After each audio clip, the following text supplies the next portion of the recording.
All right, YouTube. So I had today off and I sat around all day and there was something that was mulling around in my head.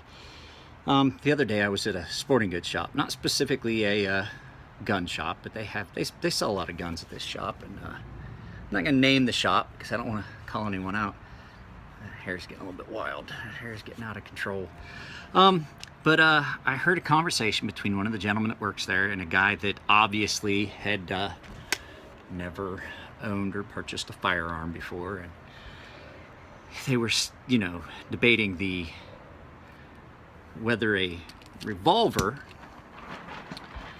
or a semi-auto, and which was the better firearm, which was the better choice for this gentleman. And the guy was like, oh, well, semi-auto and the speed of reload and all these things. And I was looking at the price tag on the revolver versus the price tag on the semi-auto, and I was like, wow, I know why he's trying to tell him this. And I was like, if you hear my daughter's violin in the background, she's taking orchestra class at school and she's practicing violin. She was practicing in her bedroom when I first started this video, and then the camera kicked off again for some reason. I don't know, it's still doing it. This is a different phone. I'm using a different phone. Oh, by the way, this is not going to be a permanent fixture. My wife's hanging laundry up. There's just no place really to do it very well. So we're hanging up some laundry here. But at any rate, I think that the reason the guy was trying to sell him on the semi-auto versus the revolver was the price he could get, the amount he could get out of it. Went up and saw the guys this weekend, but that's not what this video is about. This video is strictly about revolvers versus semi-autos. Now, they both have their strong points.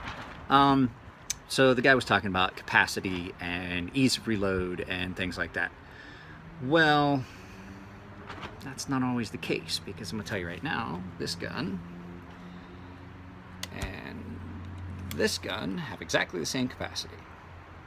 This is an XDS with the 4-inch barrel, and it has a 5-round magazine, and it currently has one in the pipe. I do not have snap caps for this 45, and I don't have snap caps for this gun, so we are going to kind of break my rules where I don't usually use live ammo.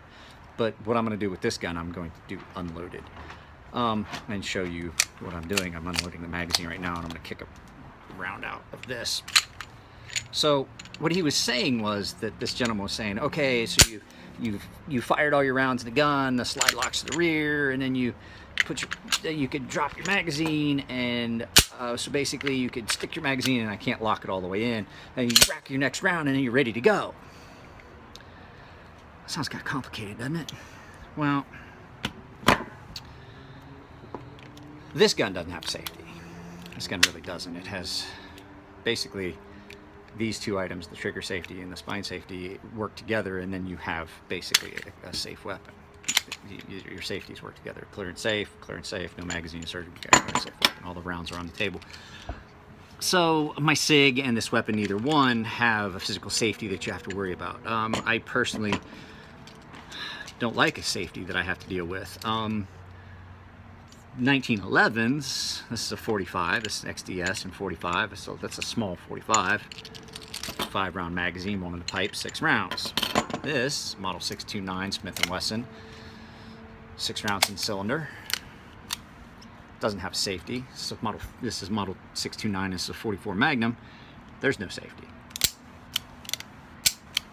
I don't see the reason for a safety. Now, with a 1911 in 45, the way you carry it, the safety is a physical safety. It's what physically holds the hammer to the rear. So that one does need a physical safety. Love 1911s, but that's my only down point on that. But as far as you saw the stick new magazine in, if you've run it completely dry, I mean, if you're keeping track of rounds and you're like, okay, I fired 5, there's still one in the pipe, and then I can grab a new magazine, I stick it in, it's forward, and I drop my magazine. I know I've still got one in the pipe, and I drop my mag and I refresh, and then I don't have to worry about, in a scenario where your adrenaline's high, are you going to keep track of how many rounds you fired? Ask a cop. They don't most cops will tell you in a firefight, they run their gun dry and then they continue to try to pull the trigger, and before they realize that their slide's locked to the rear like this, they're still trying to pull the trigger, and they just don't realize that their mag is run dry. So there's stuff involved with that. So your slide locks the rear, and then you have to push the button, and you drop your magazine, then you have to reach around and you grab your, and then you have to put the new magazine in, and then release the slide, and then go to town, right? I'll tell you right now, there is a way for a revolver to be as fast. I slide this open, I hit that, kick those casings out, I drop speed loader in. This is awkward to do, so it's not going to be as fast. And I've just reloaded that, and now I have a fully loaded revolver that took me faster. You get in the habit of doing it, you practice that at the range with a speed loader, I'm going to tell you right now, you can get fast as fuck at it. I've seen people do it. Watch some of the movies. And I'm going to tell you, back in the 70s, these cop movies, you're going to laugh when I say it, but watch Clint Eastwood.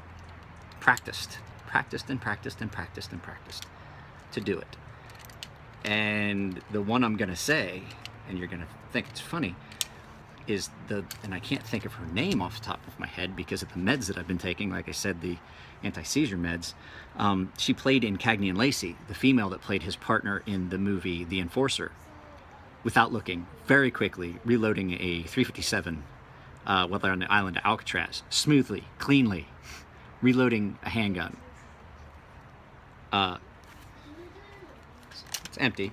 So what you would do is kick that cylinder open. Those casings come out, come back up, line those holes up, turn that, and they drop right in. And like I said, I'm trying to do it on camera, which is kind of awkward to begin with. Now I have a completely loaded, I'm gonna unload it again, just so I'm not pointing a loaded 44 Magnum at my neighbor's house, because it's not gonna stop. It will have no sympathy. Big bullet. It's a big bullet.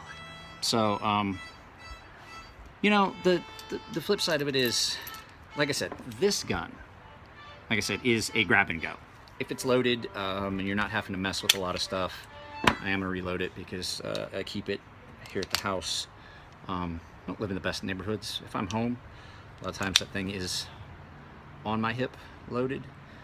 In a small holster, it carries really well with the small mag. I do have the extended 7-round mags for it. If you watch Hitcock 45's channel, he does a full review of this, like a 35-minute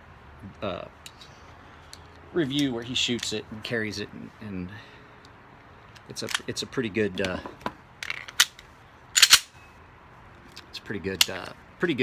video. Sorry, those meds, they make me stutter and stammer around trying to find the words I'm looking for. And I do carry it 5-in-1, fully loaded, so 5 in.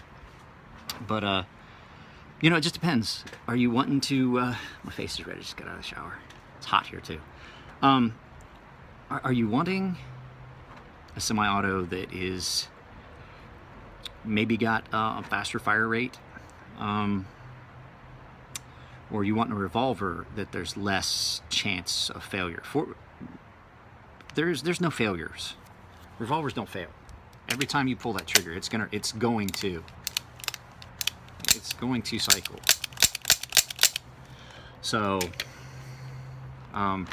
there's very little thought involved with this. For home defense, I mean, are you going to need more than 6 rounds? Really, especially with something like this. If you had a 4-inch barrel on a 44 Magnum model 29 or a 629, are you going to need more than 6 rounds of 44 Magnum? I'm pretty sure you fire that first one, the bad guys are going to hear it. They're definitely going to change their mind. So, you know, it's that matter of inexperienced shooters. A revolver might be something that you want. Grab and go. Grab it and go. More experienced shooters, something that has the safeties and things like that, but a more experienced shooter is not going to need a safety. You know, I personally think a safety is those physical safeties are things that get in your way, that are hindrances when you need the weapon. I keep a gun on my side, and when I go to bed, it stays on the bedstand, and then when I go to work in the morning, it gets locked in the gun safe. The only time that gun's in the gun safe is when I'm at work, because I can't carry a gun at work, or when I'm going somewhere where I can't carry a weapon. Because, like I said, California's a horrible place for gun owners. But like I said, that's the only time my gun's in the safe. A gun doesn't do me any good if it's in the safe. So, you know, a lot of people are, oh, you keep a gun on the bedstand? Well, I don't want to have to go fucking around opening the goddamn gun safe when you know, Joe shit the ragman criminal is kicking in my front door. So yes, my guns stay loaded. Yes, my guns stay next to me, and yes, my guns stay loaded in the gun safe. I have shotguns and I have handguns, and yes, they stay loaded. And yes, I teach my daughter and my family that you don't mess around with my guns. They're not playthings. You see a gun, it's gonna be loaded. I grew up that way. I think the biggest problem in this country is we don't have a gun problem. We have a gun education problem. One of the biggest, I saw somebody on one of my Instagram, guys that I follow on Instagram, it's the biggest gun problem we have in the country is not enough people carry them. It's a true statement. It's a true statement. That's why we have so much crime. An armed society is a polite society. I'd be much less inclined to be an asshole to somebody if I thought there was a chance they'd turn around and shoot me for it. It's true. Much less inclined to be a jerk to someone. But no, a handgun and a revolver or a semi-automatic, either one of them is a very good choice for home defense. I personally, this is the gun that stays loaded and stays on the bedstand because it's a very good choice. It's a very good choice because even if I don't hit the bad guy, I guarantee he's going to hear that, and they are not going to want to stick around for very long. So that's the end of that. That's the end of the video. It's not a knife video today. Have a knife coming. Have a knife coming from a customer. I did Robert's knife. I got a knife coming. Fully expect that it's going to take a while for stuff to start coming back in. So, all right, YouTube, 12 minutes. Like I said, let me know if these videos are too long. I really do want to know. So, yeah. Flies. I hate flies. All right, guys. Quality of this video might be a little bit better. I am using a new phone. My best friend upgraded to an iPhone 7. Got tired of seeing me with an iPhone 5 and gave me his 6S. So since I do my phones for videos on my phone, maybe this video will have a little bit better quality for y'all. All right, take it easy. See you later.